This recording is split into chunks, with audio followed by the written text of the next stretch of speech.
It's an Art of the Revolution. It's the cool little beat. I hope I still have it. I'm pretty sure I do. Oh, I hope so too. I'm sure. Well, I guess you'll know, audience. Yeah, let us know. Let us know from the future. Let us know in the comments if Taylor has... If Taylor lost the audio for... Art of the Revolution. Opening title thing. I might even have it. I put like a ton of the old episodes onto flash drives. Oh, that's right. So that I could like not have... 90 yeah 2-hour-long recordings on my laptop, weighing it down, taking up space and making it work slower and slower. But it might be on there. I think I might still have it though. We'll see what the sitch is. Yeah, if not, you know what? It's our rebrand into being the exact same thing, just with slightly different title songs. Exactly. It's just gonna be. I could probably even make something very similar. I'm sure you could. I'm so mildly. sorry if you can hear. Hey, baby. Hey, my love. Angel, sweet Shiv. Probably not right now. Just squeaking a toy as loud as you've ever heard. She literally, it's her favorite thing to do. Yeah. Just as loud as you've ever heard it. Mm-hmm. Yeah. This is Remarks. It is. We're a podcast. We talk about leftism. What was your name? Taylor. I'm Phoebe. Nice to meet you. Nice to meet you. We just shook hands. Yeah, it was a visual gag, but you're not here, so. Yeah, maybe when we get video going, we can do that, which we will have to do some video. I would like to get some video and post it on the page. It would be fun. Yeah. I feel like, you can see us hanging out. You can see Shiv hang out with us. And there's a couple we don't have it too often, but we do have on occasion a little visual gag. Yeah, we'll just do things. I just instinctively move my body around while I'm talking. So. Or the one from the other week where you got up. Where I walked out. To walk out of the door. I had to walk out because the joke was too funny. The Fresh Prince of Bel-Air joke. Oh, that being said, yes. Do you still operate or have the login for the Remarks TikTok? I'm sure I do. All right, because I think that would be a good one to clip for the talk. You're right. Yeah, we do got to get the old TikTok back up. TikTokinator. Yeah, I don't really use TikTok that much anymore because it's kind of brain rot. But yeah, I'm really, really trying to get away from my doom scrolling. Yeah, I do. Yeah. And most TikTok's not too bad, but I just feel like you can really get into the loop, even if it's not bad stuff. But you're just wow, I spent 2 hours looking at cats, Yeah, which happened to me the other day. I was looking at people making their cats do the apple dance. Okay, but that's so it's cute. Very cute. Yeah. I saw somebody did theirs with the apple dance with their little greyhound, and I was like, I need to do this with Shiv. Do it with Shiv. Yeah, it's so cute. But yeah, I can waste a good 2 hours just watching stuff on TikTok. It's bad. Yeah. My problem is I can't sleep at night ever. Same. Yeah. You'd get it. I have horrible, horrible sleep problems. Mm-hmm. And if I try to read a book, I try, but I need to have the light off, but then I don't have a good excuse. You know what, Phoebe? Stop trying to make an excuse. The excuse is I can't sleep, and so I lay there, and then I can't think about, and then I think about things, and so I just stare at my phone before bed until my eyes physically shut. And I know it's bad, I know it's wrong, everybody, but would you rather have me lay awake and think about all of the weird shit I did in the 3rd grade and how I'm embarrassed about it? Recapping every single thing I've ever done that's ever happened in your life. Yeah. No, that's I feel that, and I feel that because it's hard because my therapist once told me only use the bed for sleep and sex, yeah. And I tried to abide by that. So I usually will get up, but it's that's also not helpful because now I'm just on the couch and I'm gonna watch television I know little YouTube videos about fucking chess or something. I don't know, so I get YouTube essay. Yeah, I get sucked into these things, and I'm but again, you're not supposed to be in your bed. I know, but it's I should be I need to be in the land of sleep world, so I should be physically laying down in my bed. It's bad. Listen, the thing is, I'll never ever have a regular sleeping schedule, and I have just accepted it, and I can't take sleeping pills. Okay, don't try to suggest me sleeping pills, listeners, because I try and I wake up and I feel like I am drunk, so you're just out actually really, really drunk. I took a nibble of a sleeping pill that my psych prescribed me because I had taken it like a little bit ago, and it fucked me up the next morning. So one late night, I was like, I can't fucking sleep. I need to take a thing. Took a literal like a fucking nib, a little nibby nib. Woke up and it felt like I took like 87 tequila shots the night before. I was like stumbling around my house like, what year is it? Yeah, like where am I? Yeah, everything's chrome. It's the future. Yeah, it's that SpongeBob episode. Yeah. Exactly. Yeah, and I take melatonin and it helps, but like not as much as I wish it would. Melatonin also makes me groggy in the mornings, which sucks. I feel like I have become addicted to it at this point, so it doesn't do that to me anymore. Sense. But I do have crazy dreams. I actually need to get back on the game. I was on a Sleepy Girl mocktail game. Oh yeah, I want to try that. Yeah, it's like magnesium pills, and then you do tart cherry juice, and then I just mix them with bubblies. Like you can do just that like sounds good. It's pretty. The tart cherry juice isn't great. Yeah, but it's not bad. Yeah, you know? You could add like maybe a little, I don't know, like lime or something. Yeah, you could put other things. Jazz in it up. But yeah, apparently tart cherry juice has the same stuff that like turkey has in it. Oh yeah. And then magnesium helps with like muscle relaxation. So. Let's get in our Sleepy Girl mocktail era. True. We can like text each other a little pic. I'm having my mocktail. Mocktail time. Love you, bestie. Exactly. And yeah, so that's pretty much it. Yeah. Quick life updates. Me and Taylor, a couple of the homies got together, had a little lake day over the weekend. True. We went to Echo Reservoir. Yes. I had never been there before. It's beautiful. Gorgeous. Yeah. Gorgeous. I like you have a lot of space, I feel. Tons of space. Great little beach. Yeah, good beach. Yeah, not too like muddy or rocky. Like there's it's always great. rocks in the Rocky Mountains, but like it wasn't as like aptly named. Yeah. Famously rocky. Famously rocky, yeah. Mm-hmm. Balboa. Ooh. The movies, probably. Yeah. That's his name. Yeah. Yeah. Anyway. Box for capitalism, baby. Amen. Sorry, my computer noise is on. And I was walking Siobhan today, and it was like kids get out of school time because it was like in the afternoon. Yep. And I was walking by this house, and these three little girls got out of the car, and I was like walking, and the little girl is like, hi doggo.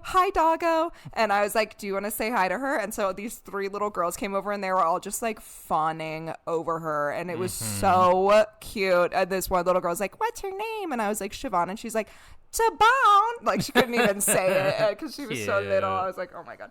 Yeah, it was cute. It was very cute. So that's my life updates. My dog's cute. Went to the lake with my bestie. True. Yeah.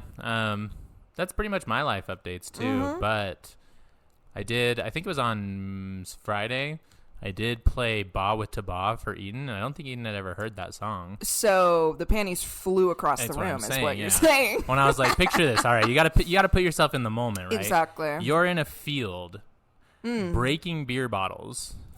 Like just throwing them up, breaking them on rocks and shit. Yeah, you're in like an doing industrial area, rock type shit. Yeah, like in an industrial area, probably on the most meth anyone's ever been on in their entire life. Listening to this song blast as loud as it can from the nearby truck. Yeah, and all the doors are open, exactly. so you can hear the music. And I feel like that's the only way you can really experience that song. I agree. And then you like rip your shirt off. When he goes, my name is Ken. Ken, rock. And you rip your shirt off. Yeah. Fuck, I want to be there. Yeah, you've painted such a beautiful picture for me. Thank you. I feel, I feel as though that is again how the song was meant to be experienced. Yeah, that was his like intention with you know how like artists will vision. do exactly. Artists will do that when they like release an album or whatever. It's like this is the ideal way to experience this album. Like, this was meant to be listened to on vinyl. This was meant to be listened to from the open doors of a truck on over the side of a railroad track. Yes, and on meth. Meth. Yeah, absolutely. For sure. 100%. Anyway, let's get into it. Let's go. I hope you guys talk enjoyed about all that. The art of the revolution. Let's talk about how, which doesn't include Kid Rock. No, at least mine doesn't. Maybe yours does. Not in today's story. I don't think. Wait for the Kid Rock episode. That would be kind of funny. That would actually be. He is actually insane. He's insane. Yeah, like he's full on like Trump, like right. Yeah, he got Trump pilled. Yeah. Well, and like it's interesting because he's never been like liberal by any means, you know. No. But he used to like rap about like growing up in trailer parks and like right. I don't It's know, a little like more poverty, like working class, yeah, if you will, like yeah. like standing up for the working class, which like there's a crossover there, Definitely, but anyway, I don't know. This isn't about Kid Rock, not today. True. Folks. My name is not Kid Rock right now. No, we are not on meth yet. Big emphasis on yet. So yeah, welcome to It's Art of the Revolution. We're back with this beautiful little series. I could not think of a clever title, so I just called mine Fart of the Revolution. I'm so sorry, you guys. But yeah, we're gonna just dive in. All right, let's do it. Let's dive. Tattooing can be traced back essentially to the beginning of human beings. I mean, yeah, basically day one, they were like, let's start doing this. Like, let's put shit on that actually our shit. Sounds so cool. Let's put some shit on our shit. Yeah. Mummified remains dating back to around 3000 BC have been found with tattoos on the leathery mummified skin. Bad tattoos on leather tan skin. Early shout out Charlie. Yeah. Early tattooing typically had cultural significance, whether it was to signify the rank of an individual in the community or to connect with the community and the land around them. Traditional tattoos held deeper meaning to the wearer. You can find early instances of tattooing in almost every single culture on the planet and find out a lot about these cultures from these markings. The term tattoo most likely became widely used when James Cook, the British explorer who famously fucked up Hawaii. Yes. Don't know if you know the story. I'm not the most I should familiar, tell it, actually. We should talk about it on the show. Let's actually, yeah. Fuck James Cook so bad. I hate this man. Anyway, he recorded the word, do not let this man cook. Not one time, yeah. He recorded the word tattoo, T-A-T-A-U, tattoo, however they had said it back then, in his journal from his visits to Tahiti. The word became colloquialized and eventually distilled into tattoo that we know and love today. Once the British began expanding their empire and conquering other parts of the world, tattoos began to become associated in the Western mind with degeneracy. The British always, and like sailors and stuff. Yeah, right? well, and just not even like tribal, you know, they're like uncivilized type thing. The British always viewed the people that they were conquering as lesser, as more uncivilized, and therefore most, if not all, of the practices of these conquered cultures were looked down on. You know, I mean, you get these, like, I mean, with James Cook, it's like you have these like drawn visuals of he's showing up and there's these Native Hawaiians who have, you know, traditional tattoos, who have traditional like outfits that they're wearing made from the things that are on the damn island that they live on. And they're very much portrayed as like, oh, look at these people, their way of life is so crazy, as they're literally like coughing up tar in the like filthy streets of London, you know, like pouring fucking piss and shit out the window. They're like, you fucking gross. I know, dude. It's so funny that like the Western culture like became like, I don't know, so predominant, I suppose, because it's like it's so fucking lame, dude. Like other cultures are so much cooler. Well, just especially like British, like I know, and like back then British people were so gross. Oh yeah, they were disgusting. They like never showered. Like I don't know. Ugh. Anyway, tattoos are so commonplace now that finding someone without at least one tattoo feels a bit like finding a unicorn. Yeah. I personally am fairly heavily tattooed, and I plan on getting more. And most of my friends, coworkers, and even people I just see walking down the street have 2 or more visible tattoos. Yeah. It's just kind of the way of life now. It's just kind of been accepted as like not degeneracy these days, I guess, exactly. And I'm a huge fan of the wave of tattoo acceptance. I think it's a beautiful way to express yourself. I think they look sick, and we're all gonna fucking die anyway, so who cares? Yeah, like, you know, you're gonna bury me in a box, I might as well look cool. Yeah, exactly. Get tatted. Yeah. The West has made big strides in the acceptance of tattoos. We're seeing corporate jobs start to relax on tattoo policies. Medical careers are tending to be more tending to be more open, and even the Mormons recently relaxed their policies on tattoos, which is crazy. Pretty funny. But they were like, because it's this very much, not to go off, but there's very much this like fine line tattooing, kind of thing, becoming like the new, multi-level marketing kind of thing here. Not that it is multi-level marketing, but that it's like the new kind of trend, it's fad. The new, like, you don't have to go to like a ton of school to do it. And I'm not shading tattoo artists by saying that. It's like, it's a thing that, you know, people can pick up. And do it. Anyway, so you're seeing all these little fucking fine line tattoo places here that a lot of them are not super great and legit because people are doing like 3 weeks of training when, like, if you want to be a real tattoo artist, you gotta. Anyway, exactly. I feel like due to that, the church was like, no, like, we're chill with tattoos a little bit now, kind of a little bit. As long as they're cute and dainty and like about Jesus. Like, I mean, I know you'll get this. It's giving like evangelical or like the liberal church vibes where they would like, I'm a cool youth pastor. I have a cross tattooed on my shoulder, exactly, and a Trinity sign on my wrist, so you know you can trust me. Exactly, like, exactly. It's the giving that. I'm pretty sure my youth pastor at one point, the man who was at one point the youth pastor, had Jesus in Hebrew on his arm. Yeah. If I'm remembering correctly. Yeah, I think mine also had Hebrew on like his wrist. Yeah, so classic. Like for classic youth pastor. Yeah. You're not exactly. You're not a real youth pastor if you don't have like one Jesus themed. Oh yeah. Tattoo, if not and multiple. It's usually in Hebrew. It's usually going to be Hebrew. You can pick like Hebrew or like an American traditional styled cross or something. Exactly. You have like the two roads you can go down as a youth pastor. Oh, God. Despite widespread Western acceptance of tattoos, there are still many cultures who are met with resistance, oftentimes due to the traditional cultural significance of their tattoos. When the Arctic and upper North American regions began to become colonized, wow, Phoebe, the cultural practices of the Arctic and Inuit people were persecuted and even illegalized. Colonizers attempted to erase important traditional arts and rituals in order to force the indigenous people to assimilate and to gain more of their land. I'm going to hiccup. No, I'm not.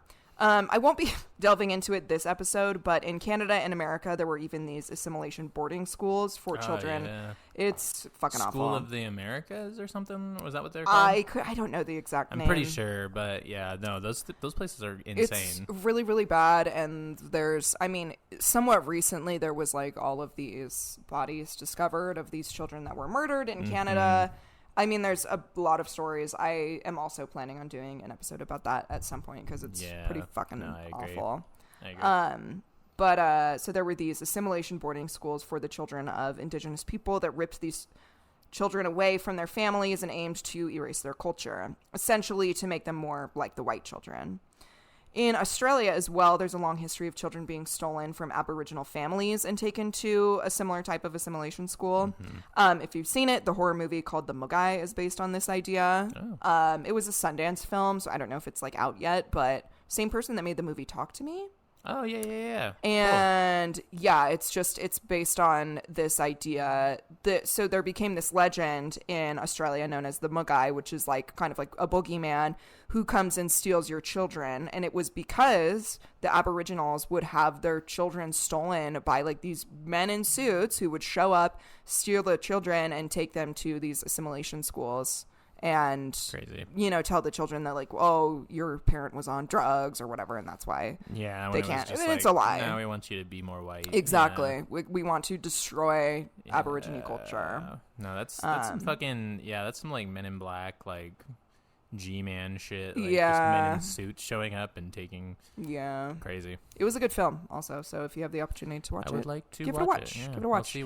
Let's see if it's streaming anywhere. Yeah, and it was really cool, too. At the Sundance premiere that we went to, they had the director, like, he wasn't there in person. He was in Australia, but he, like, had a little thing beforehand where he was talking about, like, the assimilation schools there and, like, what the meaning of the film was. And That's anyway, cool. It was really cool. I mean, Talk to Me was great as well. So I really enjoyed that. It was a good one. So good filmmaker. Hopefully we see more from him.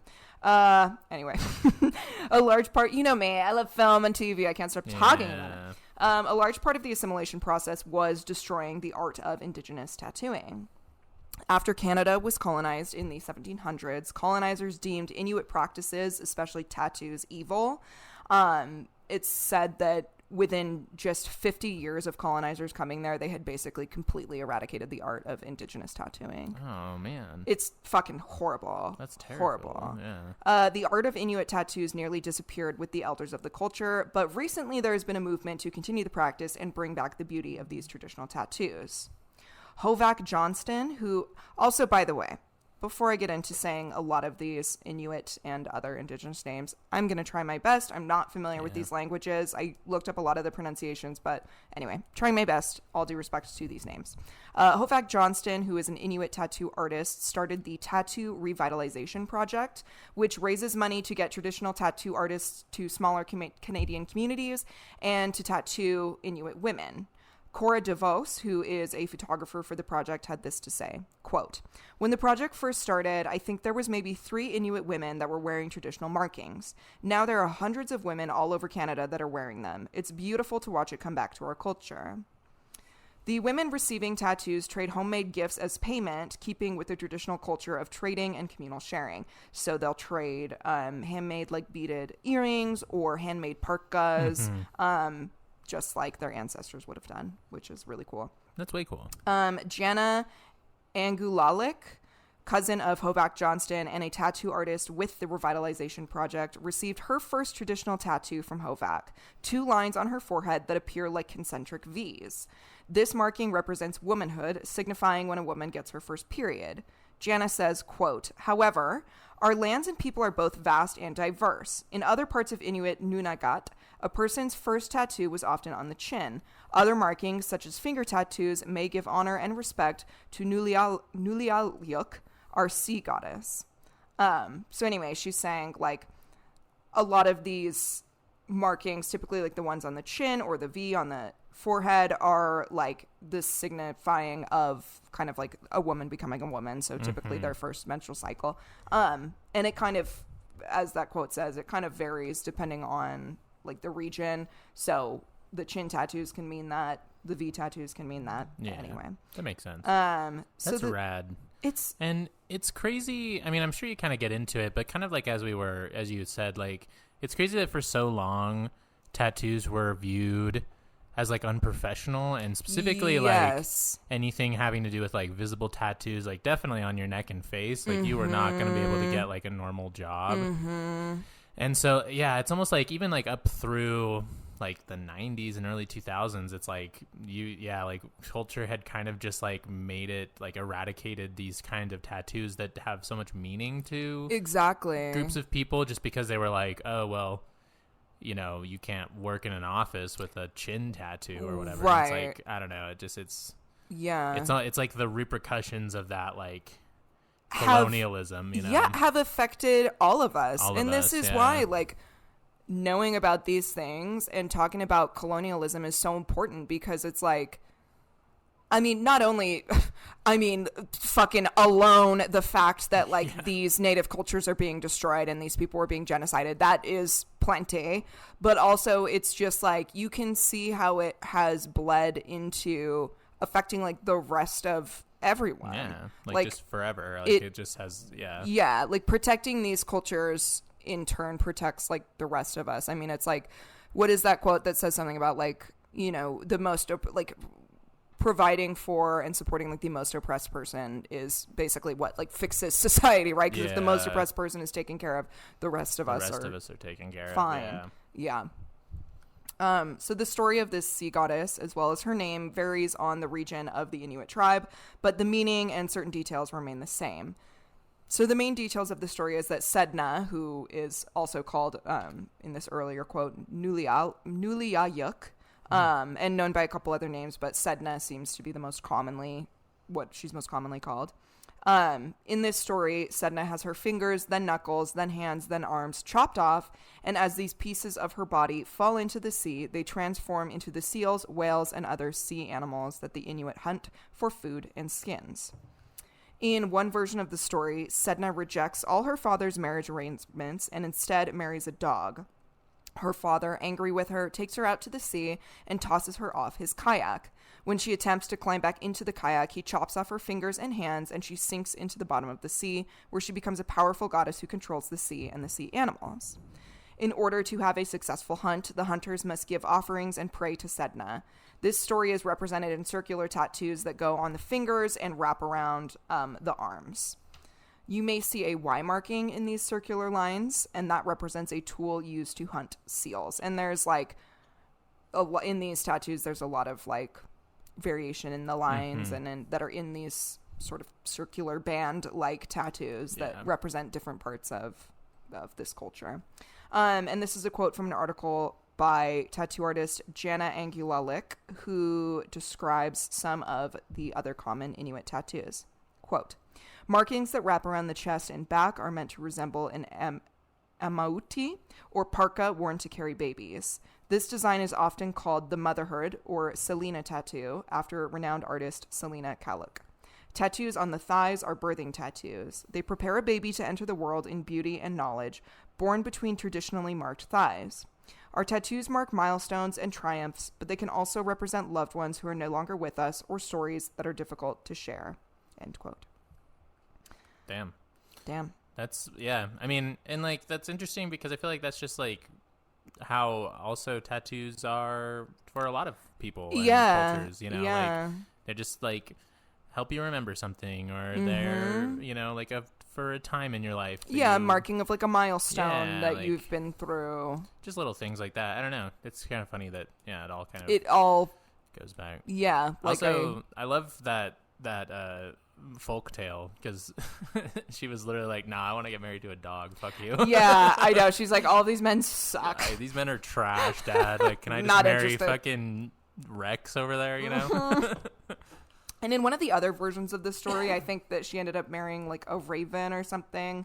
Anyway, as I was saying, it kind of changes depending on like the region, but the main idea of the story is there, and so those markings typically ravens probably would be better spouses than most men. So yeah, I'm gonna be honest, because they're gonna bring you little things. Yeah, they'll bring you little shiny things. They can make tools. True. As we've talked about, they're very take over the world. Smart. Crows and ravens. Yeah, are ravens a corvid? I don't know. Probably. I think they are part of like the corvid. Yeah, because crows and ravens are very similar. They ravens are, are just and rooks. Bigger. Yeah, rooks as well. Yeah.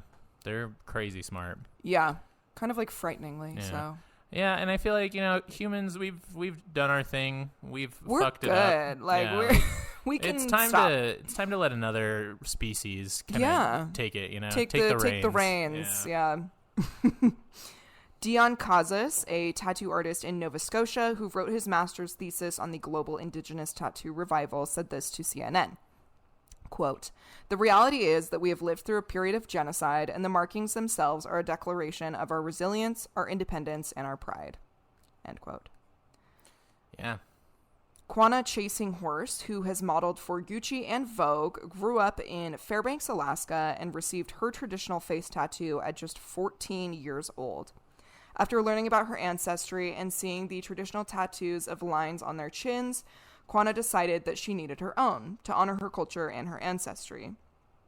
Her mother, Jody Potts Joseph, who had never tattooed before, used the traditional stick and poke method to give Quanah her yidtu, which is the traditional 3 lines on the chin.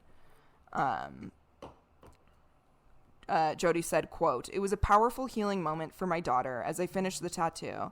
I felt that every poke provided Quanah with an immense amount of strength and power. Jody was inspired by her daughter to receive her own yidtu and had her son adorn her with hers. The yidtu is around 10,000 years old and is an important part of Gwich'in culture, which is like the indigenous people that are in the Alaska area. Makes sense. Mm-hmm. Cool.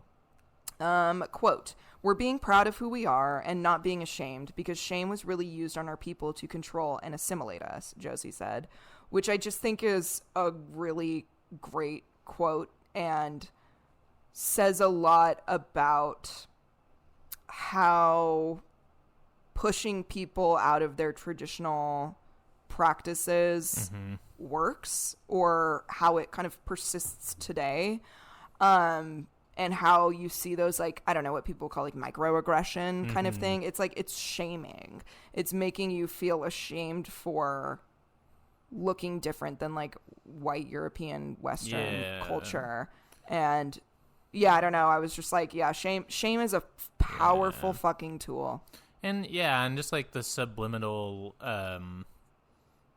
messaging of it all, like, you know, I mean, and it's been talked about a lot, but like, you know, with beauty standards and, you know, exactly Western tattoos these days and how they look, and I don't know, I think that makes sense. There's a lot of shame towards cultures that are different, or things you just don't understand as white European Americans, you know, like, and that is a very poignant quote. I agree. And I think, like, as sick as it is that, like, tattoos are being, and I think there is strides, and I'll talk about it, but like I was saying, I think in like a medical setting, corporate setting, like, we are seeing a lot more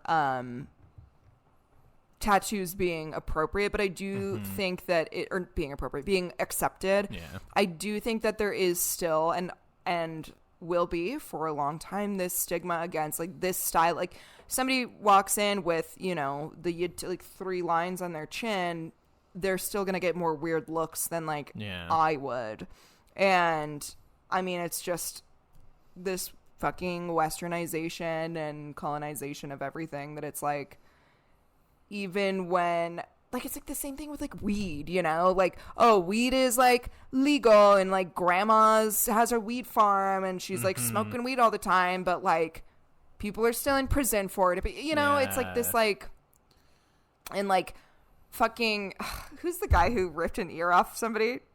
Fucking Mike Tyson. Thank you. Like, he has his own like weed brand now, and it's just like, well, and I think, like, unfortunately, we were talking about this at the Lake Day, but Eden and I saw One Love, the Bob Marley biopic. Yes. And I thought it did a really good job of showing how to, like, Bob Marley and like the Rastafarian religion, basically, like, marijuana was very much like a spiritual. It's almost like how tobacco for a lot of native tribes was very spiritual, you know, or like peyote. Yeah, exactly. And now it's kind of like the fact that like the Rasta colors and like Bob Marley are kind of like made into this like 14-year-old skater boy, like, let's smoke weed out back of the school, you know, like, and I have this flag that are those colors. It's like, it's so gross because you've completely commodified, twisted, and like erased what any of this means. Exactly. And I could see how in a lot of these like cultures, these indigenous cultures, they would maybe even feel the same way about how tattoos are so popular, of like, 100%. Like, oh, you have blue rose on your fucking ankle now, and it's like these were like literal symbols for like our milestones, and, you know, our gods and goddesses. And we gotta jump to a little break, but I also want to say, like, another huge part of this resurgence or like reclaiming of these indigenous tattoos is like the cultural appropriation of it all, like the amount of people with like quote unquote like tribal tattoos that are not part of a tribe, like people that aren't part of a tribe that have these like tribal tattoos, and it's like you can't even begin to conceptualize what that means, A, and B, you can't even begin to conceptualize like the fact that like this was ripped away from these people who were being genocided and, you know, forced into these assimilation schools and like having their entire culture erased from them and taken from them. And like, you don't get to have that. You don't get to have that fucking tribal tattoo. And like Greg, the fucking middle-aged dad, ex-MMA fighter, thought it would look cool on his shoulder. Yeah, you know? like that's no, you don't get to have that. You don't get to do that. Sorry. Yeah. Sorry, Greg. Right. Maybe just get your kids' names or something. You know. Yeah, because you know there's a long history that is painful, and like, again, like the practice basically died with the Inuits. Like it like basically died like within 50 years of colonization. It was almost completely eradicated, which is crazy. It's crazy. I mean, eradicating a culture, I would say is an ethnic cleansing. Oh, yeah. It may not completely. be as violent of an ethnic cleansing as it was violent, but yes, as violent and there was a physical violence part of it Yeah. as well. But yeah, I mean, it is an ethnic cleansing because you are erasing a culture. Exactly. And so even though that person like by blood is part of that culture, all of the cultural practices that are important to, their ancestry of people who weren't like who were participating in this not too long ago is gone. And so you're having these people who are trying to connect with this part of their culture that it's like,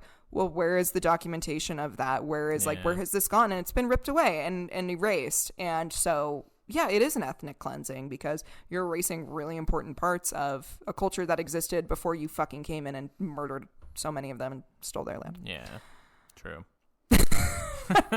So let's take a break. True. You know what won't erase cultures in a matter of 50 years? Oh, no. Fucking Natter Days, dude. Yeah, well, maybe. I don't know. What's their... I don't know what their parent company is. But I think just Natural Light. I don't know. Oh, they have their own. Maybe. I don't know. Well. Anyway. I don't feel really good about any beer company. Yeah, they're not doing good stuff. They're just not typically doing not doing good things. But except our local breweries. Yeah, support a local brewery. Yeah. Anyway, yeah. Bye. Enjoy this little break. Get some water. Get a little snack, maybe, and we'll be right back.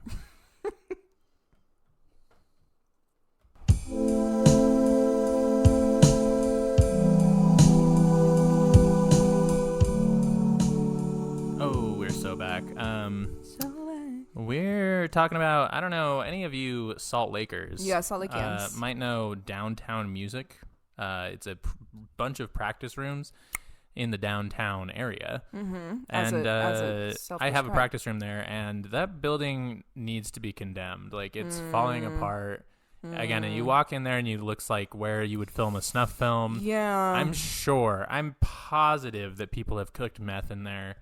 Oh. Like, or just numerous drugs. That's you where can Kid create. Rock like, gets it. I'm sure. And surprisingly enough, though, I'm pretty sure Chelsea Grin has a room there. Actually, from I'm Utah. not surprised. Yeah, I do, yeah. And they're cheap, I guess. But yeah, I'm familiar with Positively Fourth. Yes. Also, really, really run down building, which I believe is named after a Bob Dylan song. Oh, really? Yeah. Positively 4th Street. Yep. Fun fact for you. Fun fact. But yeah, so that's what we've been talking about. Yeah, practice rooms in downtown Salt Lake. Yeah. Pretty scary. For music people. True. Anyway, back to tattoos. Speaking of musicians, they usually have tattoos. And they're usually bad ones. Yeah. You know what? Who doesn't have bad tattoos? True. Indigenous groups. Yes. Yes. So, after giving her daughter her yidtu and embracing her culture by getting her own, Jody began tattooing other members of the community and now even has people travel to see her to receive their traditional tattoos. Quote, "These tattoos represent more than just a mark," says Jody. It's a big part of our healing. It reminds us of our responsibility as Native women and matriarchs. We have a responsibility to our families, our culture, our ancestors, and our future generations to carry them forward. Every time I see someone with a yidtu, we always talk and uplift each other. I've had elders come up to me and just give me a big hug and say, "I haven't seen a woman wearing a traditional tattoo since my grandma died. This is our way to regain something that was meant to be erased." I dig up after that. Excuse me, I have some little hiccups going on right now. Jody's daughter, Quanah Chasing Horse, being an international model with her yidtu, is proudly representing her Gwich'in culture while being booked for major modeling deals, is a huge milestone for Indigenous people, and what I hope is a sign of society moving forward and recreating a safe space for these Indigenous practices that were stolen and erased. I mean, it's pretty huge. She started modeling when she was 19, so she had already had her yidtu at that time, so she was getting jobs with that tattoo. And is like, I mean, she's modeled for Gucci, she's been in Mexico Vogue, like she's an international model, and I mean that's a big fucking deal. Oh yeah, I mean that's huge that they're, she's putting that out there, and I mean, yeah, I'm basically just saying like it's okay to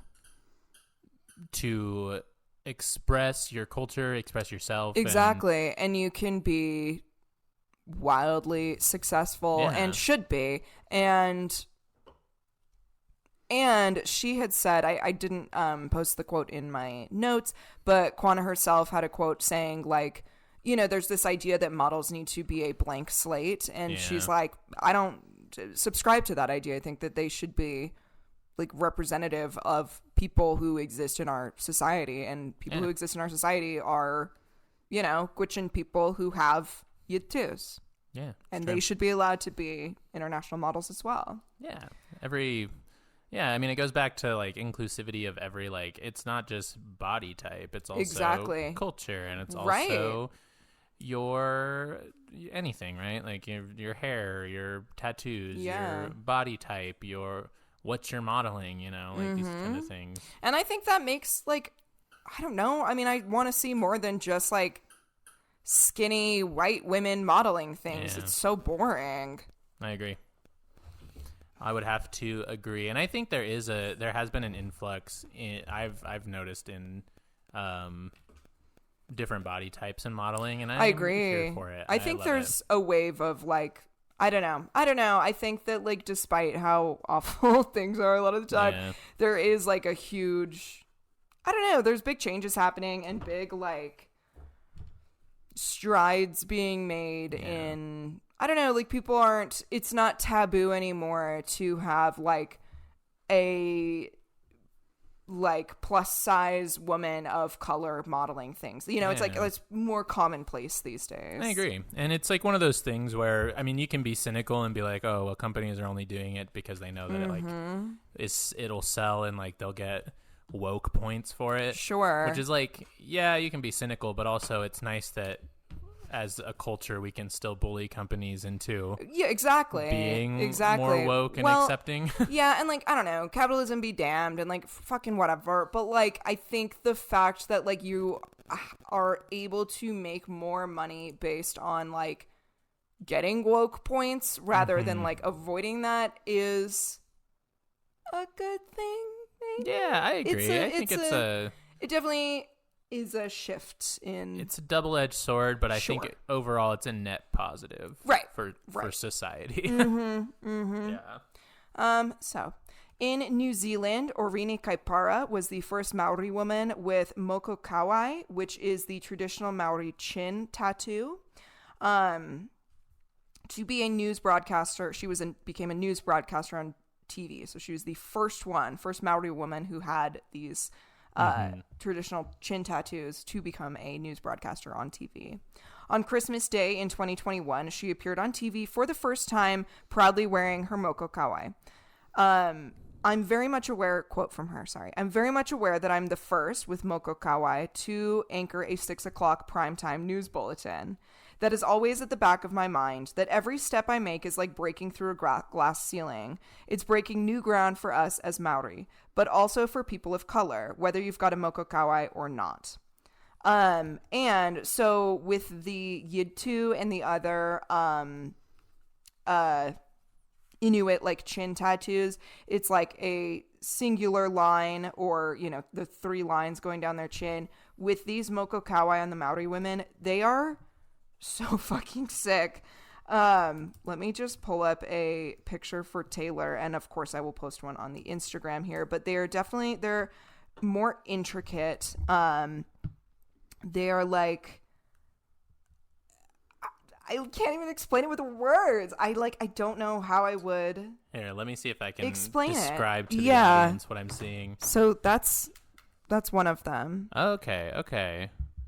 Whoa. Okay. Yeah. It's like, I guess, yeah, like if you were to picture like a douchey tribal tattoo that like some white guy would have, but it's coming down like on the chin of somebody, and yeah, it's really intricate. It is very intricate. It's, one second, I gotta get real close here. Yeah, it's like the line work is amazing, and like the lines are really close together. Again, yeah, very intricate, very like ornate and symmetrical. Yes, yeah, lots of symmetrical lines. Pretty it's fucking like cool. Yeah, it's got that. I can't even like think of the words that I'm looking for, but yeah, I mean, I'll post pictures because I'm doing a horrible job trying to describe this right now, but they're really cool. It's like geometrical, yes, and it's got these sort of like swirling lines, and it's super fucking cool. Yeah. Anyway, and then in 2020, Nanaya Mahuta became the first Maori woman appointed as foreign minister. She also has her mokokawai and presents on an international stage, which is pretty fucking huge. That's huge, yeah. As well as having like an indigenous Maori woman be in office and like a position of power in New Zealand is a big deal. Yeah, wow. Colonizers, of course, have always attempted to destroy indigenous culture, whether it's through murder, abuse, or forced assimilation. Like you were saying, I mean, it's the erasure and devastating loss of indigenous cultural practices has gone on for centuries, and it is just another kind of ethnic cleansing. The resurgence of indigenous tattooing is just one way to reclaim what has been taken from indigenous people and bring life back to these killed cultural practices. So the end. I am dumb and I should have looked up if there's a way to support the Tattoo Revitalization Project, but I'm sure there is. As Tayler begins, I will look that up and I will let you guys know so if there's some like monetary donation or anything like that. But I would imagine if you search it too, you probably could find their website, and I can't imagine they don't have some kind of way to support it. But yeah, that's sick as hell, and something that I really think, like, because, you know, I think tattoos are, in general, a really cool way to express yourself, like, for everybody. And I think when you can tie that in with, like, you know, like, bringing back your culture and then being able to educate people on, like, oh, well, this is an ancient practice of, like, a culture.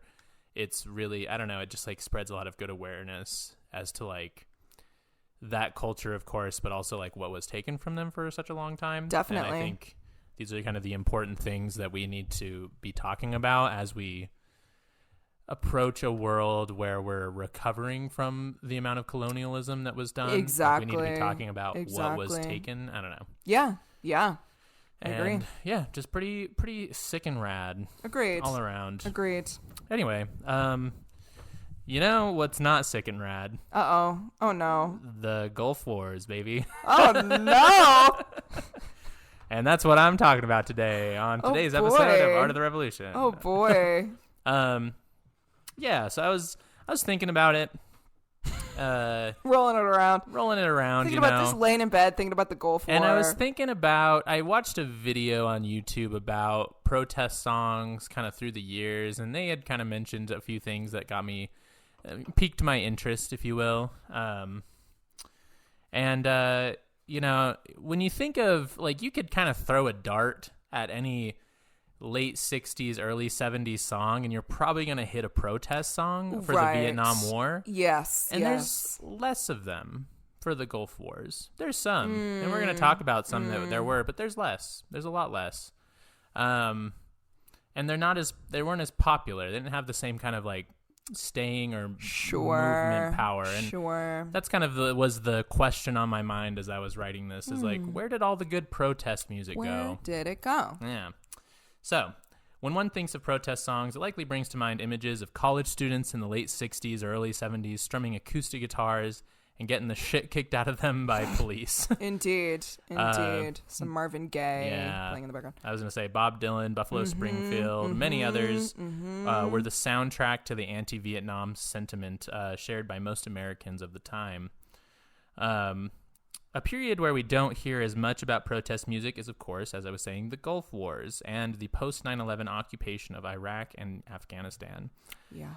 Now, make no mistake, artists were not happy with the war on terror and the crimes of the American government. But we don't hear about it nearly as much as we do the Vietnam War protests. And this, again, as I was saying, led me to ask the simple question, where are all the anti-Gulf War protest songs? The question is a little bit harder to answer than you first may think. So let me bring everybody up to speed. If you're not familiar with this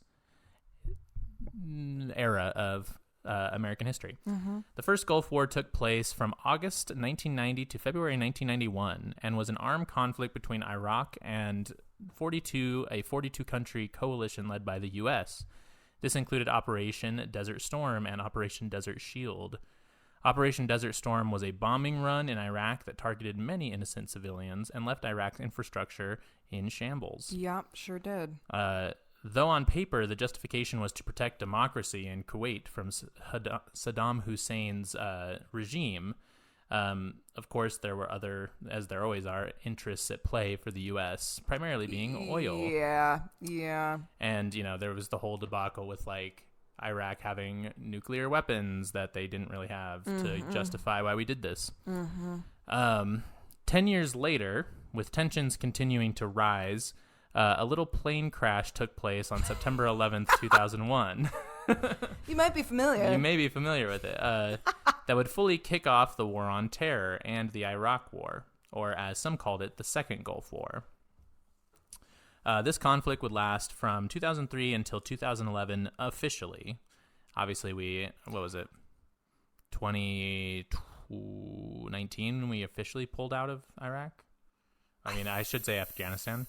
I believe you're correct, because Yeah. I think it was not too long after that I was at a wedding talking about it with somebody. Yeah, maybe 2020. I don't recall the Maybe exact early time, 2020, but right around there. it was around there, yeah. So, but yeah, officially it lasted till 2011 and was focused on fighting the insurgency groups that appeared in the wake of Saddam Hussein's reign, i.e. Al-Qaeda. Right. Now, one can argue that every government needs to be overthrown, especially a dictator's. So I'm not saying that Saddam Hussein was tight and we should have left him alone. No. But the occupation that followed the overthrowing of Saddam's government is what people had, I'd say, generally more beef with, the first Gulf War, I think you kind of point to what Saddam Hussein was doing and people were like, oh, yeah, maybe we should stop that guy, right? Right. But again, the War on Terror, though it had a lot of initial support, I think towards the end, even into the late 2000s, a lot of people were like, what are we doing? Yeah. We're fighting we're fighting a concept, Exactly. And meanwhile, stealing the resources of and destroying any semblance of structure that these governments had or countries had. Basically, and that's that's the huge argument is you're creating a situation where their governments and their way of life are only almost dependent upon the U.S. military. And exactly. Then we just dip and they're kind of left to the wolves. I mean, that's what we do. That's what we do. Is we go in, we destroy any structure that they have, we steal all their resources, and then they're dependent upon our military being there. And that's why when we pulled out of Afghanistan, it was a fucking shit show because we took everything from them. So it was chaos. Absolute chaos. But anyway, generally, when the U.S. Is meddling in a war, killing civilians, and getting numerous soldiers killed without a good reason, folks tend to get a little mad and protest and write songs about it. There's a good chunk of anti-war songs from the time, but none of them seem to have the cultural staying power that the Vietnam counterparts had. Some of the earliest adopters of the anti-war / anti-American government sentiments were punk bands. Which kind of makes sense for the time. It does make sense. Coming out of the 80s, going into the 90s, punk was still all the rage, Bad Religion came out with quite a few songs in the early 90s protesting the war, such as 1993's American Jesus, which the chorus reads, "We've got the American Jesus, see him on the interstate. We've got the American Jesus, he helped build the president's estate." Oof. Yeah.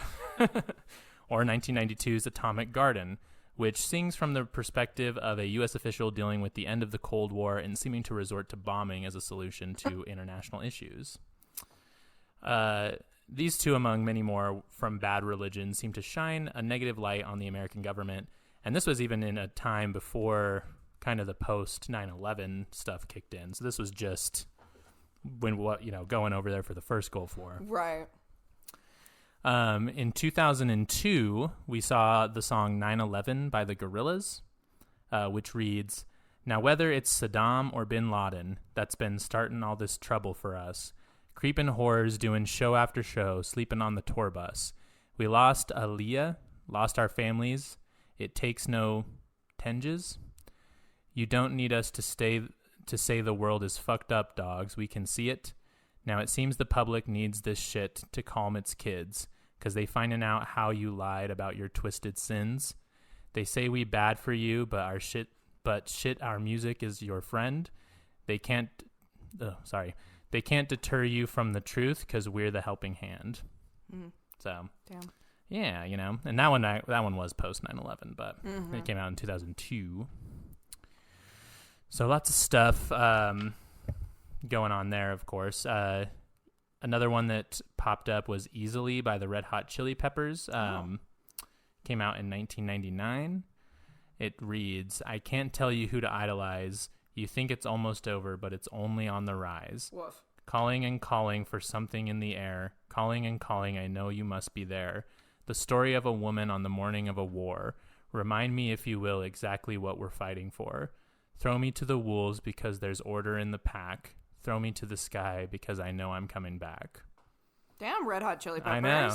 That was off of that one album that also had Porcelain on it, and that album fucking goes. It actually is so good. Yeah, I do like the song Porcelain a lot. As much as I'm like, the Red Hot Chili Peppers are like, the tailgate band. Like, as much as I don't want to admit that I kind of like Red Hot Chili Peppers, listen, they have some bangers. They have a few bangers. Teo Snow, sorry. Yeah, it goes. Danny California, sorry. Yeah, sorry, dude. I'm gonna enjoy it. Brother. I do like how he what the fuck is the singer's Anthony something? Yeah. He in the song Danny California, he says getting born in the state of California or something. Or no, in the state of Mississippi. And it's like, you could have just said I was born. But getting born was a choice, it's like, it's unforgettable. Yeah, it's true. You're like, it's you're true. not going to getting born. If you're like, I was born, it doesn't go as hard. Yeah, it doesn't go as hard. He was getting born, that's for sure. He was getting born. He was getting busy getting born. It's true. Anyway, yeah, so Red Hot Chili Peppers, maybe based in 1999. And, I've always liked Flea. He's a good bassist. Agreed. I mean, okay, can we quickly? Yeah. The bass lines go crazy. Oh, they're insane, dude. They're insane. They go crazy. They go so hard. Yeah, like unnecessarily. Yeah, like it's almost, you're almost like, why are you in this band? Like, you should be doing something cooler. Nothing else better for you, Flea? Oh my God, Flea. What are you doing, Flea? Yeah. Some older artists also threw their hats in the ring for this one as well, with songs like 1991's Desert Angel by Stevie Nicks, or 2004's Deja Vu by John Fogerty, which he was the lead singer of Clearwater Revival, which had, the anthem of the Vietnam War, which is Fortunate Son. Yes. But those folks, they were considered classic artists at that point, and I think it's more understandable necessarily that they didn't reach the mainstream as much.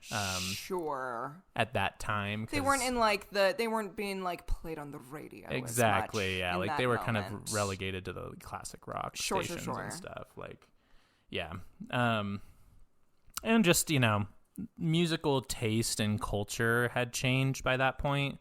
As it does. Mm-hmm. So, I think a lot of, you're not going to get a bunch of punks that are listening to Stevie Nicks, Right, which they're missing out. Yeah, I would agree. But 1991, Baghdad by The Offspring reads, "Soon America may find its young men in the sand where the casualty is just a number in Iraq." Damn. Yeah, so The Offspring also being kind of based. Yeah, I mean, I feel like they've always been. Yeah, I think so. The fucking singer of The Offspring, I don't know his name, but he has a PhD in astrophysics. What? Yeah, it's crazy. He's incredibly smart. Good for him. Yeah. Damn. I know. And is it The Offspring that has that song that it's or is it Sum 41 where it's because you don't Noah said, "Oh, we left when old people fall." That is some 41. Okay, fortunately. Okay.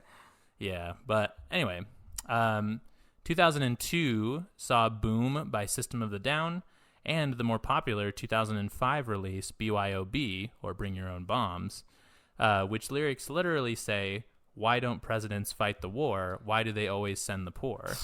A fucking man. If that ain't like the antithesis of literally it all. That do be. I mean, that sums it up perfectly. Yeah, I don't think the episode's over. We don't need to say anything else. System of the Down really got it right, dude. Yeah. And God, I will I'm say, like getting that tattooed. I know. I was going to say, that is what inspired me. I don't know if you've ever noticed on my guitar case, yes. It says "Fight Your Own Wars," and that's why. Yep. From that song. Because of System of a Down. Yeah. Wow. I know. Wow. But yeah, so that was that. Even read that one more time, just for poignancy's sake. Clear your throat. Get it ready. Why don't presidents fight the war? Why do they always send the poor? It's too true. It's too true. And that song just fucking goes, dude. I love BYOB. I gotta listen. It's so good. It's never been like a real. Yeah. Would you call them screamo? Yeah, they're like hard rock, but like bordering into like metal. Yeah, because like he doesn't. I feel like they don't really scream as much as he's just kind of like has like a gruff voice. And he like yells a little bit, but yeah. I mean, I love System of a Down. I think they're great. I really only just know Chop Suey. I'll be honest. Which was on Rock Band 2. Yes. As we all know. Yes, and it was really fun to play. It was really fun to play. I would agree with that. You know what else? You know what? We're gonna take a little break and we're gonna listen to BYOB. Yeah, and then we'll come back and I'll tell you how hard it goes. Mm-hmm. So true, bestie. So true, bestie. But anyway, BYOB.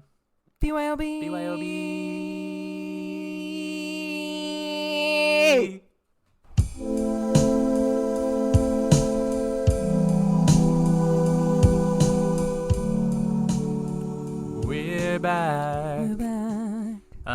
What'd you think of the song? Dude, it goes fucking crazy. It's crazy. That's also, a great song. As an aside, that song was one of the hardest songs on Guitar Hero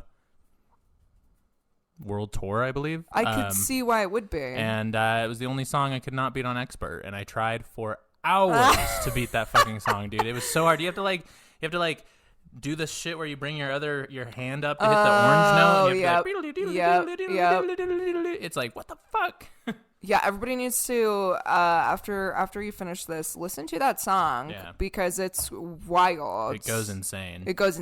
Yeah, immediately. Yeah. The second it starts, you're like, oh damn. Yeah, and there's like other lyrics in it that's like everybody's going to the party, have a real good time, dancing in the desert, soaking up all the sunshine or something. You know, like blowing up the sunshine. Oh yeah, blowing up the sunshine. Yeah, so it's very much about our occupation in the Middle East. Fully. Yeah, and then this brings us to the portion of the episode that I'm calling, until we get to a little bit later on, but the political because the band said it was portion. In the sense that listening to these songs, you could maybe glean that they're political, but they also aren't really saying much. And most of them are pop songs. The first one is 2002's Politic by Coldplay, which is Politik, which is like, I looked it up, it's like your diplomacy based on a certain situation. It's like your politic. And it reads, "Look at the earth from outer space. Everyone must find a place. Give me time and give me space. Give me real, don't give me fake. Give me strength, reserve control. Give me heart and give me soul. Give me time, give us a kiss, and tell me your own politic." So true, Coldplay. Which, yeah, and you know, again, it's like you could maybe read the lyrics and like glean that like, oh, this might be about politics. I mean, it's called Politic, right? But I feel like it doesn't like openly make a statement in the same way that some of the other songs do. It's giving a like, we're all the same. Yeah, like it's almost like the it's the why can't Democrats and Republicans sit down and have a beer of music, you know? Yeah, yeah. You know, why can't the Middle East just get along with us? Like, I wonder, was it because we keep bombing them? Yeah, literally. And then in 2007, we had Dear Mr. President by Pink. Oh, yeah.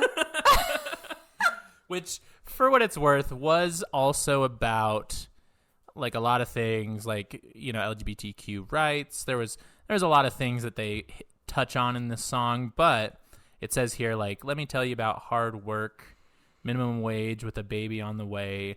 Let me tell you about hard work, rebuilding your house after the bombs took them away. Let me tell you about hard work. Which, again, actually, it's a good line, don't get me wrong, but the whole song, it's kind of like just that one line in it that is about, that you could, like, you know, that, like, is trying to say something about, like, what we were doing to other countries. The rest of it's, like, you know, poverty and, you know, LGBTQ stuff, and which are good issues to sing about, but absolutely. Like, it's not very, like, poignant, in my opinion. Sure. In the context of the song, but sure. Oh,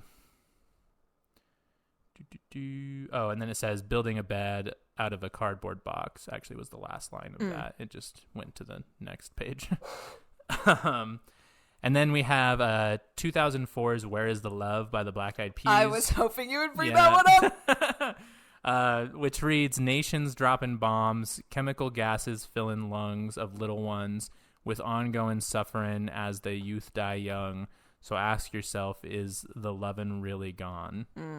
Where is the love? Yeah, literally. Or people killing, people dying, children hurt and hear them crying. Which, again, like, not to say that, like, they don't have a platform and didn't, like, make positive impacts with their music, but it does feel a little bit more like, it's less like, fuck you, the government, for literally killing people, and more like, why can't we just get along and be friends and have world peace, you know? Which, again, might be another reason why we don't feel the impact of protest songs, because a lot of the pop songs tended to be walking on eggshells a little bit more when it came to which side of the road they were on. Like, and we'll get into more of it here, but it's like how in, like, newer episodes of Drag Race, they always are like sissy that vote, and like, oh my god, like, go to the polls, vote queen, and it's like, for who? Tell us for who, Rue? Like, sissy that vote for who? What do you, like, telling people to go and vote is like the most, like,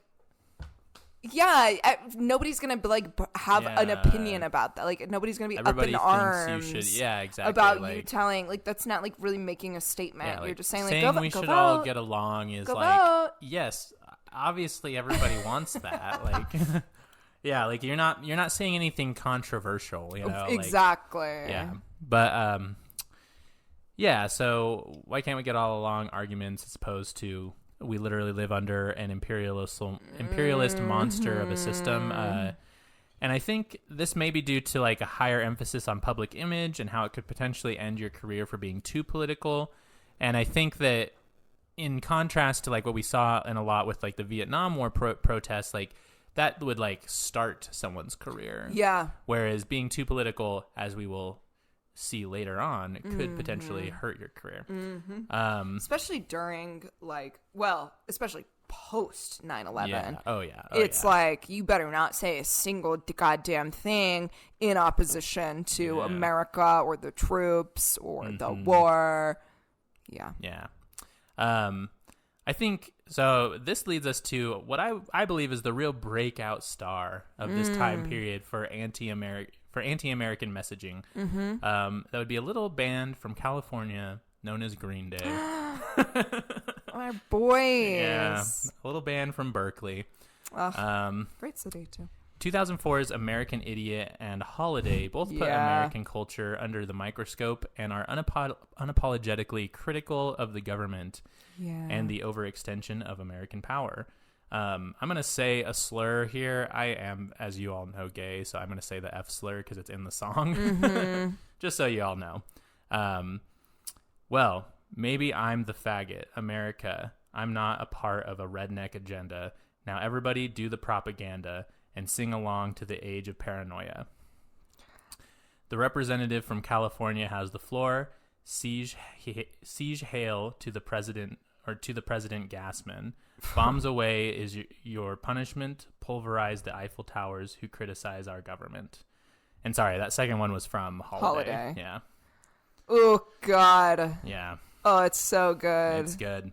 And yeah, they really, like, they were, again, they kind of transitioned from, I mean, obviously they were a pop punk band, but like they were like on the radio. Like you weren't hearing American Idiot was huge. Yeah. Oh yeah, like you weren't hearing BYOB on like your pop radio stations, but you were hearing American Idiot. Definitely, like, you know, definitely. It was all over the place. And you know, who's to say what changed culture's opinion around it? I mean, this came out in 2004, but I think they tapped into like a certain feeling that people were having about it. Yes. That other very bands just much so couldn't really grasp, I guess. And I just feel like they articulated it well, and I feel like they sold it well, and it was just like, it's like they really understood the feeling of the younger people at the time who were so angry and so like sick of this bullshit and knew that we were being lied to, and they said it unlike Pink, you know, they said it just pretty fucking cut and dry.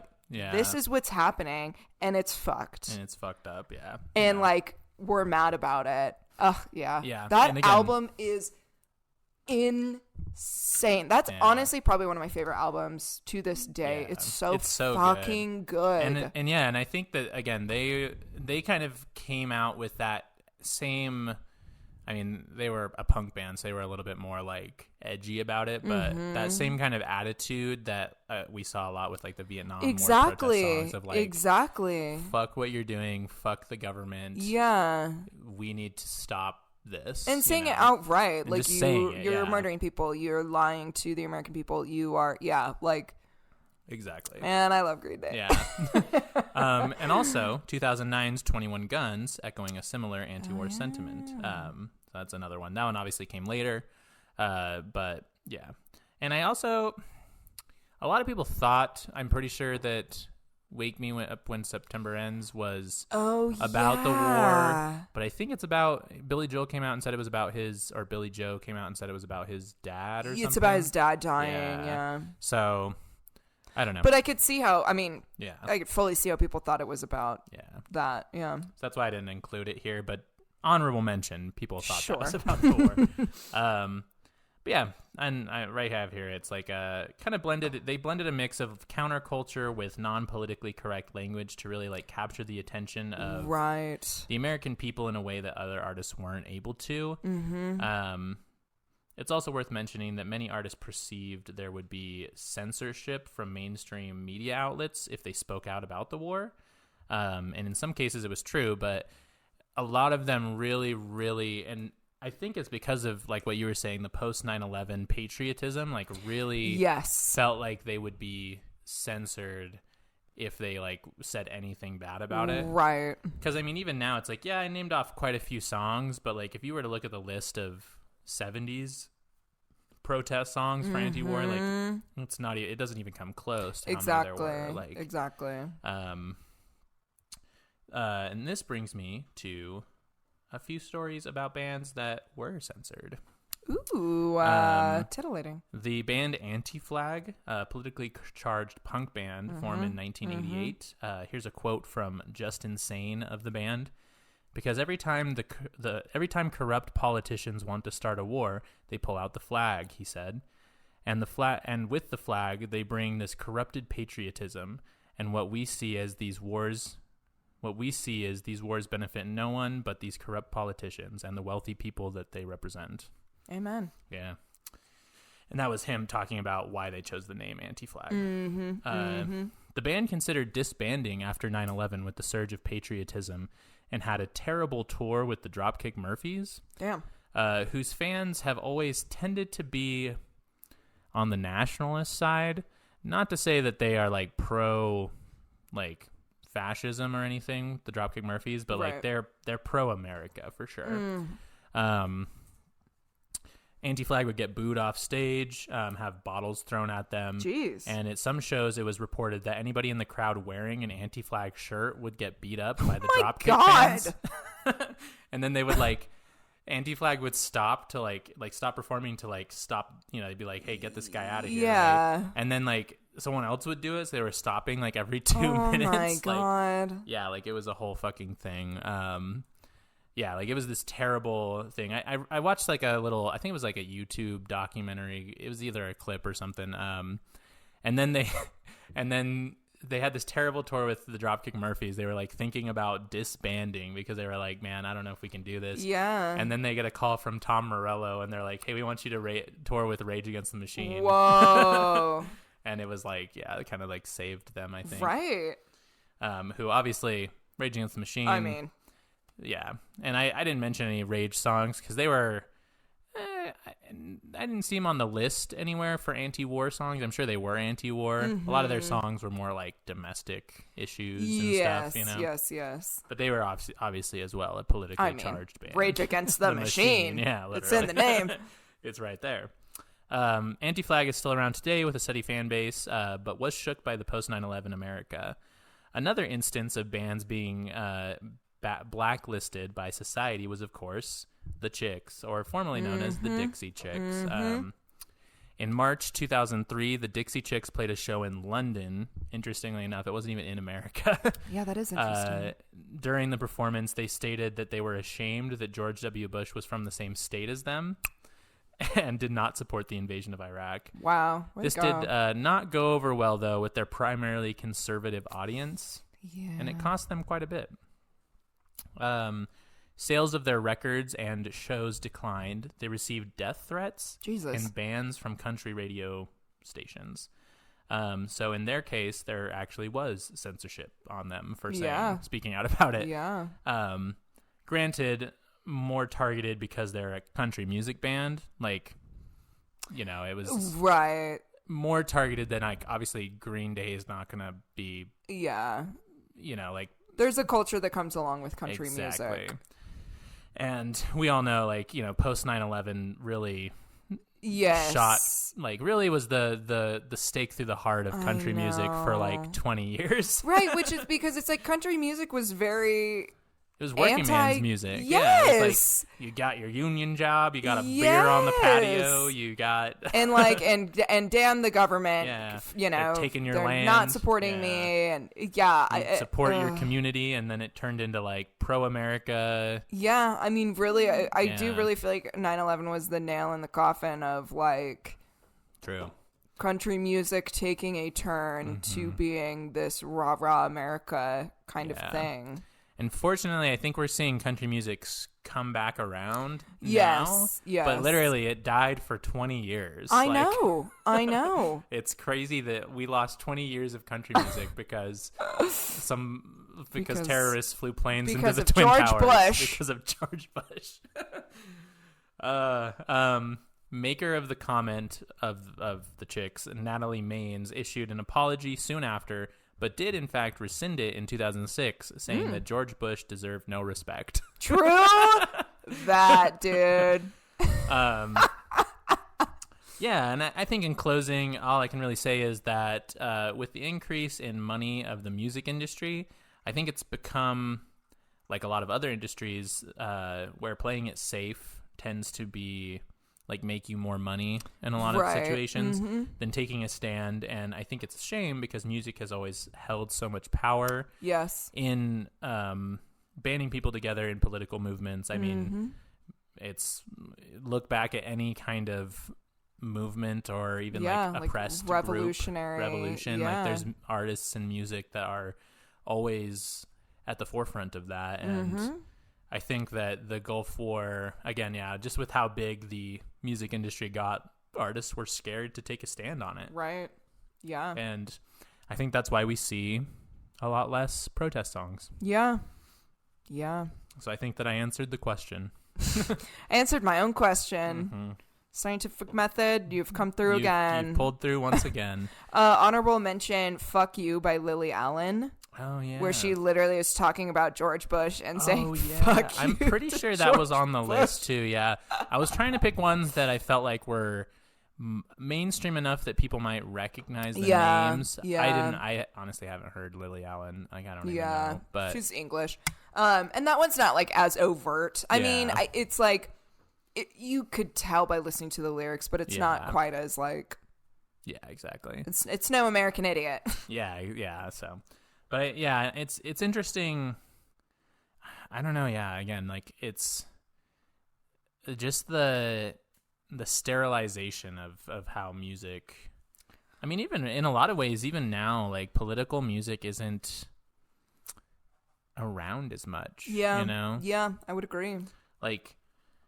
I can think of like smaller artists, like weird folk artists I like that are political. And I can think of like a few like metal bands and stuff that I know of. Right. But like, you know, like you just don't see like, again, a lot of mainstream artists that are like really, that take like a meaningful political stand. Cause it's like, oh yeah, like some Taylor Swift is like, yeah, gay rights. It's like, okay, yeah, like people think that now. Like, you're not saying anything revolutionary now, right? Like, I don't know. Not that it's bad to say that as a big artist, but like, right? It's, you know, say something more, I don't know, controversial. Like I was saying. Sure. Something that's gonna really like show where you stand on things. Yeah. Not that Taylor Swift would, because she's a billionaire. But exactly. Like, exactly. Just in general, like popular artists. I don't know. Agreed. I don't know. Thoughts? Well done. Thank you. Yeah. True. And valid and based. And I really need to go listen to the American Idiot album. Yeah. Now. Just listen to it on the way home. So fucking good. Yeah. So good. So, listeners, why don't you listen to American Idiot and BYOB? Yeah. And also, we get some tattoos. I don't know. Yeah. Yeah. Get some cool tats. Yeah. Get a meaningful tattoo. Yeah. To you. I would agree. Anyway, the plug zone, baby. Plug it in. Plug it in. True. You can follow our Instagram. It is at Remarks Podcast. We'll get the TikTok going again. We will. Isn't the TikTok also at Remarks? It is Podcast? Remarks Podcast. Yep. So you can look up the TikToks we have on there. It's not many. There's a couple. There are a few. This might be something to talk about off air, but that's how we do all our planning, though. No, literally right now. Yes. I would like to do because I had made a couple, like 2, I think, TikToks of like doing like a brief little like rundown of like what one of our episodes was about. Like, like this is what we talked about, like this, and I think those would be kind of fun to do. Like little like if you want to hear more, check out our podcast. You know? Yeah. So that's our plan. So just so you guys know. Just so you know, if that's what we're gonna do. The Twitter is remarks at twitter.com and X, the everything app. The everything app. You can find my political music at Taylor Lacey, TaylerLacey. Yep. And it's overt. Yeah, so no, mine is overt. Yeah. I don't shy away. It was funny. My mom's boyfriend is like he's like a big music guy. Like he's seen like a ton of concerts. It's pretty cool. But she was like showing him my music or whatever, and he was like, "Oh, he's like really, really left." She was like, "Yeah." Yeah, sure is. Like he's a communist. Yeah, fully a fucking communist. Kind of, drank the commie Kool-Aid. Yeah, yeah. It is funny when you get to know new people, or like I don't know, people are introduced to you, whatever. As it just like becomes slowly revealed, it's like, oh, you hate the government. Like you want leaders to perish. Gone. Yeah, no, for sure. Like whenever I would like get into a new relationship or situationship or whatever, and I like 3 dates in have to be like, so what do you think about politics? Yeah, you know, like this little thing. Like where do you stand? You know, just like what is casually. Yeah. Like what are your views like? I feel like the government shouldn't exist. It shouldn't be here. Should not. How be do you here. feel about like billionaires? Yeah, like what's your thoughts on Elon Musk? You know, like how do you feel about Molotov cocktails? If you had yes to pick, or no? If you had to pick somewhere to firebomb, where would it be? Where would it be? Yeah, what do you think? Starbucks windows broken or not? Mm-hmm. You choose. What do you think? Bricks going through them or no? Or no? Yeah, exactly. I think we plugged everything, did we? Yeah, I think we did. Oh, Patreon. You can. Oh my gosh, yeah. Follow it now because it's up and running again. Gearing that back up. Yep, we have one episode posted. We'll obviously post these episodes on there too. Yes. There's no ads on the episodes yet, but eventually, if we get ads on these ones, those would be ad free. Exactly. And we'll probably be posting bonus episodes on there. Again we sure will. Next week we're planning on recording one. So yep. Follow that if you Yeah. have $5 extra dollars Stay tuned. to drop. Stay tuned, you little tuned. You little nasties, you little stinkies. Little grubby little, You little grimy little grimy little stinky boys. grimy groomers. Wait. I didn't mean to say groomers. Oh, groomers. That one I just thought you kinda said came. grimmers. I meant groomers. Okay, yeah. Yeah. Cool. Cool. Sick. Anyway. Well, we gotta go. Everything's just getting weird. Thanks for listening. Okay, love you. Bye. Whoa, whoa.